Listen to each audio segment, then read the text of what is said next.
जागा जागा महादेव, वो जगागा महादेव। भगवान विष्णु कौन थे? वो भी मनुष्य रूप में धरती पर आए। उन्होंने क्या किया?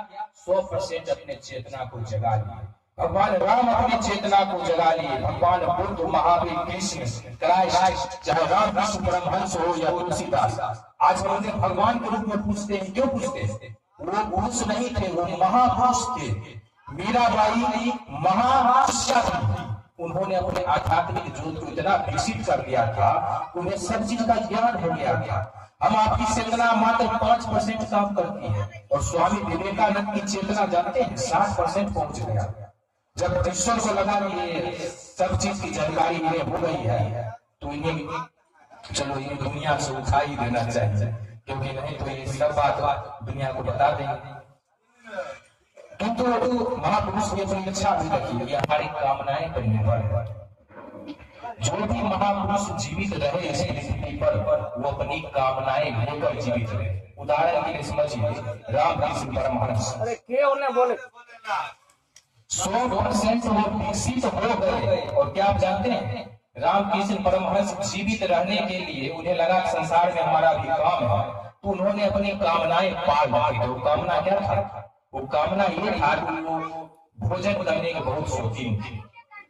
तो जब शिष्य को इसे पढ़ा रहे थे तो क्या करते थे? बोलते थे 2 मिनट रुको, मैं थोड़ा ऊपर से आया। और रसोई में झांक कर देखती थी उनकी पत्नी माँ शारदा खाना बना रही है। तो शारदा बोलती थी कि क्या कर रहे हो? तुम्हारे विद्यार्थी लोग क्या कहेंगे?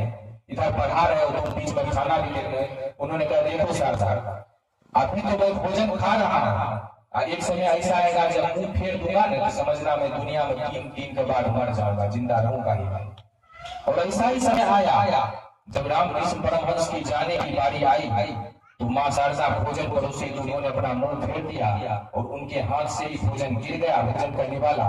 और क्या हुआ कि रामकृष्ण परमहंस 3 दिन बाद महानिर्वाण को प्राप्त हुए, मृत्यु हो गए। और उनकी भक्ति ऐसी आनंद थी, जो ट्रांस में चले जाते थे माँ काली को पहले स्वयं खाते थे, उसके बाद उन्हें खिलाते थे। तो ये भी भाव की भक्ति, इसमें कर्मकांड मैंने नहीं रखा, ये भाव की भक्ति थी। किंतु हर व्यक्ति का अपना अपना पसंद होता है, तो कर्मकांड भी हमें करना चाहिए। हमें पवित्रता के लिए अभी हम स्वयं से चर्चा में कर्मकांड किए हैं, ये हमारी आस्था है, प्रतीक है, इसलिए किए। परंतु सही मायने में देखिए तो हमारा भाव भी होना चाहिए। केवल कर्मकांड से कुछ नहीं काम चलेगा, आपको अपने भाव पर भी निर्भर होना पड़ेगा। तो जागा महादेव का अर्थ आप समझ लिए कि हम अपनी चेतना को 100% जगा लिए। अब आप पुरुष नहीं है, महापुरुष है, महामानव।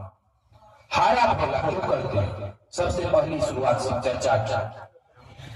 हारा भोला शिव चर्चा में ये सुरक्षा कवच का काम करता है। जब आप हारा भोला करते हैं तो ये क्या करता है कि ये ध्वनि विस्तार यंत्र लगा हुआ है ना, ये साउंड क्यों लगा हुआ? ताकि हमारी जितनी भी ध्वनि वहां तक जाए, वहां तक की नकारात्मक ऊर्जा को नष्ट कर दे, नाश कर दे। तो इसी तरीके तो जब हम हारा भोला करते हैं तो ये मंत्र के रूप में उड़ता हुआ जाता है और इस पूरे वातावरण को घेर कर, जैसे लक्ष्मण जगह होता है, उसी तरह ये वातावरण को घेर कर एरिया को सुरक्षित कर देता है। अब आप सोचिए, यहाँ पर कोई भी जोगनी होगी, भूत प्रेत होगा, डायन होगा, कोई भी, उसके मंत्र का यहाँ पर कोई प्रभाव नहीं चलेगा।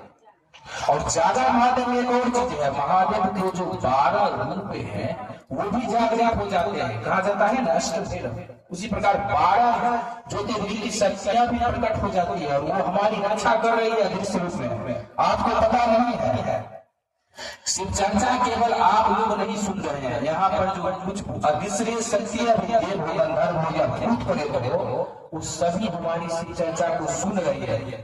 कई जगह पर जाते हैं, ऐसा देखा गया है कि कोई व्यक्ति